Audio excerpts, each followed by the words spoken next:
pemirsa. Kita mulai dialog sore hari ini mengenai Undang-Undang ITE yang dipastikan akan direvisi. Pertama saya tentunya ingin ke Pak Sugeng Purnomo. Pak Sugeng, apa kemudian yang menjadi opsi akhirnya memilih untuk merevisi saja? Karena di luar sana mungkin banyak orang yang berharap agar ITE ini dicabut saja, Pak. Iya, kalau ada sebagian yang menginginkan dicabut, ya kita tidak pungkiri itu ada. Tetapi lebih banyak lagi yang menginginkan itu masih tetap diberlakukan. Dari hasil dialog kita dengan sekitar 55 orang narasumber, itu dapat dikatakan tidak ada yang menginginkan itu dihapus, tapi diperbaiki norma-normanya. Nah, makanya tim berpendapat yang pertama, karena undang-undang ini tetap diperlukan, sehingga kami rekomendasikan yang pertama adalah untuk melakukan revisi terhadap pasal tertentu. Jadi ada 4 pasal yang diusulkan oleh tim untuk direvisi, mulai pasal 27, 28, 29, dan pasal 36. Kemudian kami merumuskan satu pasal lagi untuk memformulasikan ketentuan di Undang-Undang 146 untuk dimuat di satu pasal tambahan, yaitu pasal 45C. Nah, di samping itu memang untuk melakukan revisi ini kan bukan waktu yang cepat, ada tahapan-tahapan. Nah, mungkin nanti Pak Arsul bisa lebih detail itu menjelaskan bagaimana bisa masuk ke prolegnas prioritas perubahannya. Nah, untuk mengatasi itu, maka untuk menghindari persoalan dalam penerapannya, tim juga menyusun pedoman implementasinya. Dan nantinya pedoman implementasi ini diwujudkan dalam surat keputusan bersama yang akan ditandatangani oleh Pak Menkominfo, Kapolri, dan Bapak Jaksa Agung. Oke, nah ini dengan pedoman implementasi itu mungkin bisa dibocorkan sedikit tidak Pak, akan seperti apa? Karena kan masih ada rasa kekhawatiran apakah betul nanti revisi 4 pasal di Undang-Undang ITE ini, pasal 27 salah satu diantaranya bisa menghilangkan multitafsir, kemudian juga bisa menghilangkan kriminalisasi Pak yang dikhawatirkan. Iya, tim sudah berusaha untuk memformulasikan seluruh masukan yang ada, termasuk dari terlapor dan pelapor. Sehingga tim di dalam menyusun revisinya itu menormakan secara detail tentang apa yang ada, termasuk kita juga mempertimbangkan putusan yang ada yang telah diterbitkan oleh Mahkamah Konstitusi, khususnya dalam pertimbangan hukumnya. Misalnya, yang banyak disorot adalah salah satunya pasal 27 ayat 3 yang terkait dengan penyerangan kehormatan atau penghinaan atau fitnah. Nah, itu kita normakan, normanya itu sebenarnya asalnya sudah ada di dalam KUHP, khususnya di pasal 310, 311. Dan mengacu kepada putusan Mahkamah Konstitusi nomor 50 tahun 2018 juga disampaikan di dalam pertimbangan hukumnya juga seperti itu. Sehingga di dalam perubahan dari Undang-Undang ITE yaitu yang tahun 2016 itu memang disebutkan di bagian penjelasannya. Tapi hanya disebutkan mengacu kepada ketentuan KUHP terkait dengan fitnah dan pencemaran nama baik. Tapi tidak dinormakan. Nah, ini sebenarnya tidak boleh. Inilah yang kita normakan secara detail di dalam usulan revisinya, dan kemudian di samping itu juga kita coba pisah. Jadi antara penyerangan kehormatan atau penghinaan dengan fitnah itu adalah delik yang berbeda, meskipun dalam titel yang sama. Sehingga kita mengusulkan di dalam usul revisi yang disusun oleh tim itu, kita ubah juga ancaman pidananya.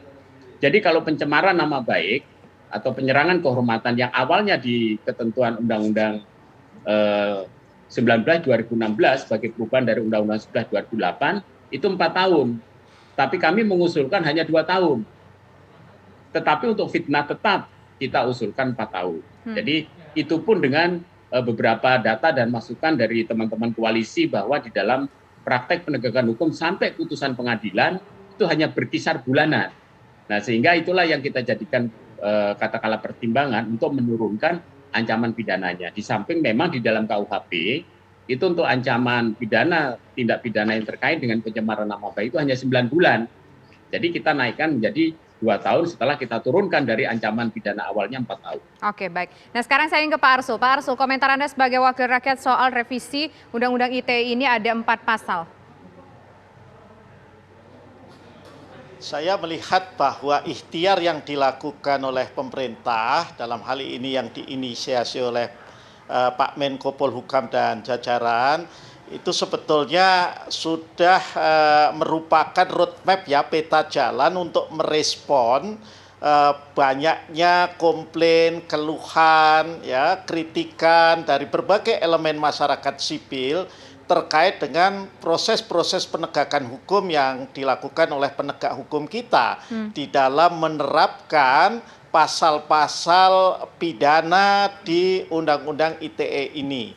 Nah, jadi meskipun ada yang mengkritik, katakanlah kok nanti ada surat bersama yang tadi disebutkan oleh Pak Sugeng itu tadi, saya pikir itu hanya merupakan bridging regulation ya, artinya aturan yang menjembatani sampai nanti revisi Undang-Undang ITE terutama yang menyangkut 4 pasal dan tadi disebutkan ada 1 pasal tambahan oleh Pak Sugeng ini bisa dibahas dan kemudian disetujui di DPR. Karena apa? Karena memang proses pembahasan undang-undang kan tentu tidak mudah ya, apalagi di dalam prolegnas prioritas tahunan tahun 2021 revisi undang-undang ITE ini belum masuk dalam program prolegnas prioritas tahunan tahun ini.